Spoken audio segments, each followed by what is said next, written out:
Saat saya sedang scrolling-scrolling di IG, itu sering saya lihat salah satu account itu memprediksikan suatu saham menggunakan analisa fundamental.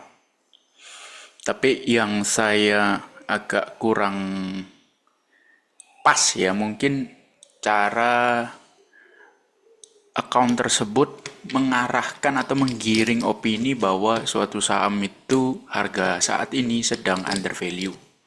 Ya, karena yang dilihat hanya angka. Jadi contohnya seperti ini ya.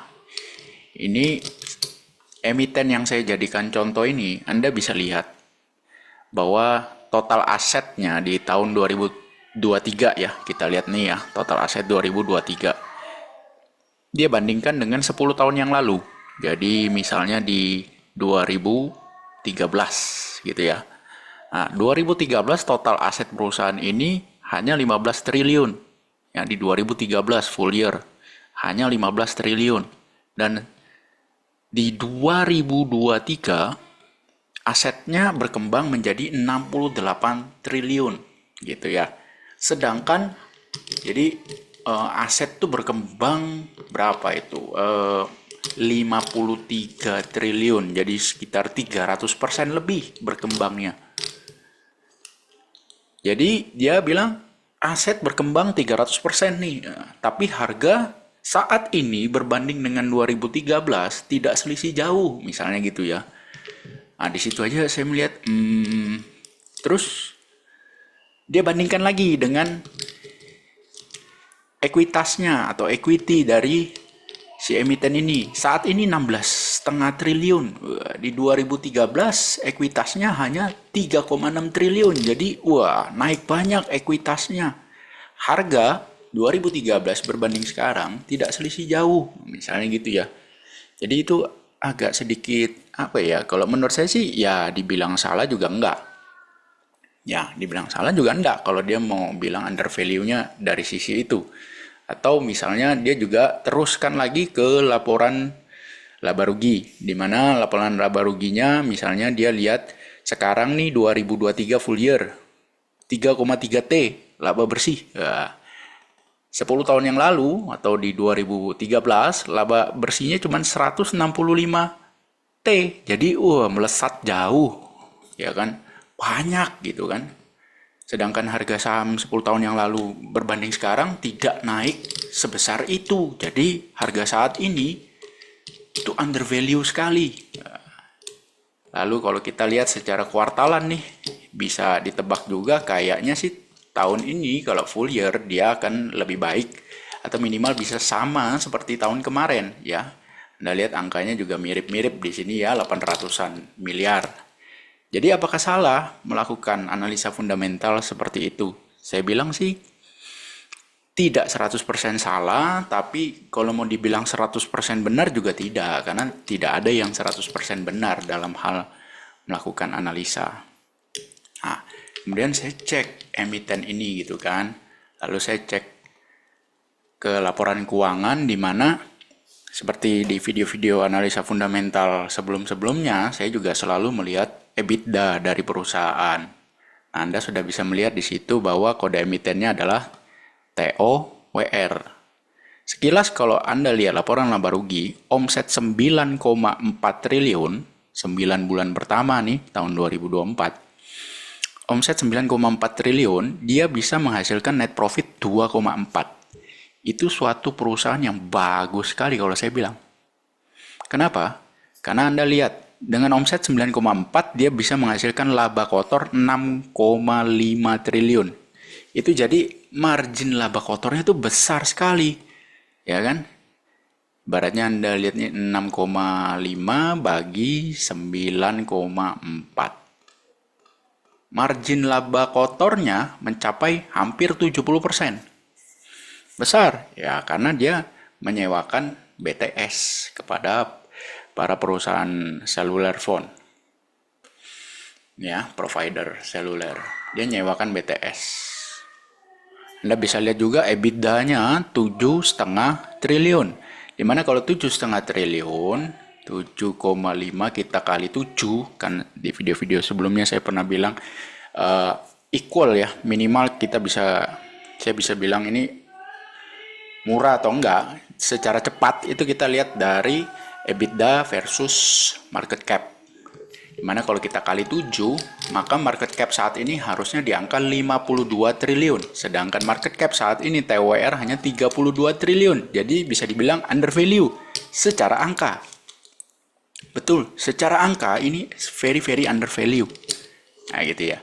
Tapi yang saya kurang suka itu adalah, Anda lihat di sini, net profitnya 2,4 triliun, di mana beban bunga yang harus dibayar 9 bulan pertama itu adalah 2,2 triliun. Ini beban bunganya itu hampir sama dengan laba bersihnya. Jadi sebenarnya perusahaan ini menguntungkan bagi para pemegang saham atau bagi para pihak yang meminjamkan uang kepada TWR. Ya kan? Kalau kita lihat contoh perusahaan yang contohlah Astra ya. Astra itu laba bersih 9 bulannya 25 triliun. Beban bunganya hanya 2,9 triliun. Jadi kecil sekali kalau total bunga yang harus dibayar versus laba bersih. Kemudian misalnya nih kalian suka yang contoh Adaro lah, kalian bilang perusahaan batubara yang sehat. Anda bisa lihat di sini. Laba bersih 9 bulan 17,9 triliun. Beban bunga cuma 1 triliun. Jadi kecil lah beban bunganya, ya kan, kecil. Nah, tapi TWR beban bunga versus laba bersih hampir 1:1. Jadi ini juga mungkin salah satu penyebab kenapa harga sahamnya itu gak kemana-mana selama beberapa tahun terakhir. Ini kalau saya bikin menjadi weekly ya. Nah, Anda bisa lihat di 2013 akhir itu kira-kira harga TWR itu ada di kisaran 520. Ya. 550, 520. Sedangkan saat ini 630. Jadi cuma naik dikit banget. Ibaratnya aduh 20% lah gitu ya, gampangannya hitung. Sedangkan tadi kalau kita lihat equity-nya tumbuhnya banyak sekali, asetnya tumbuhnya 300% gitu kan, laba bersihnya juga tumbuhnya besar sekali, dulu cuma 100-an miliar, sekarang 3 triliun, tapi harga saham nggak kemana-mana. Jadi makanya terlihat under value. Ya kan? Tapi secara bisnis, perusahaan ini lebih menguntungkan para pihak yang meminjamkan uang. Itu kalau menurut saya.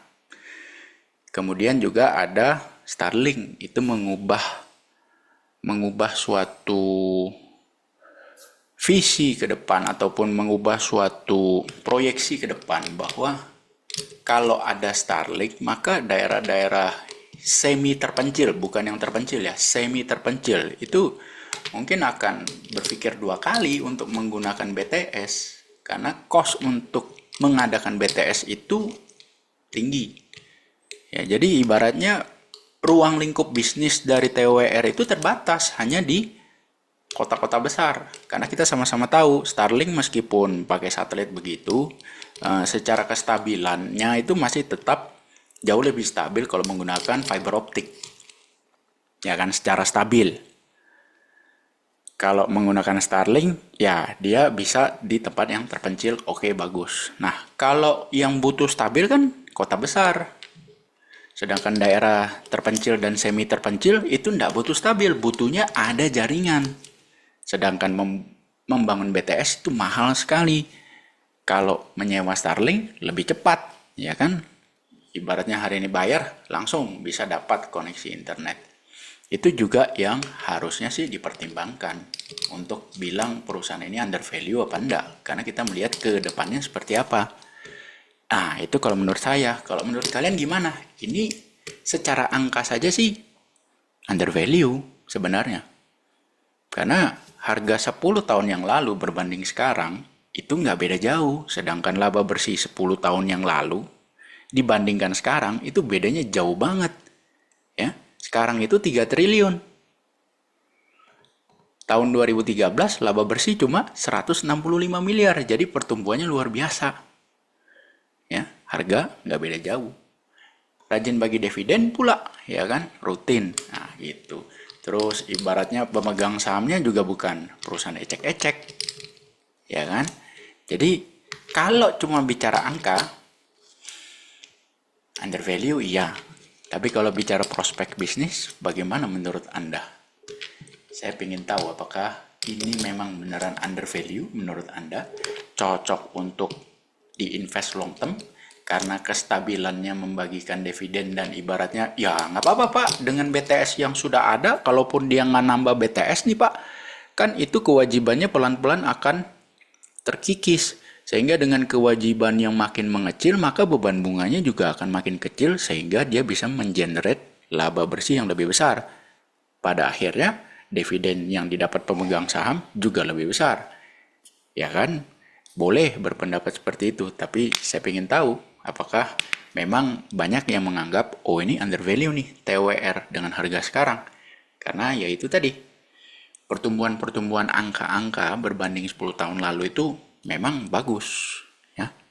Saya ingin tahu, tolong komentar Anda ya. Nanti kita coba diskusi kecil-kecil di bagian komentar. Sampai jumpa di video berikutnya.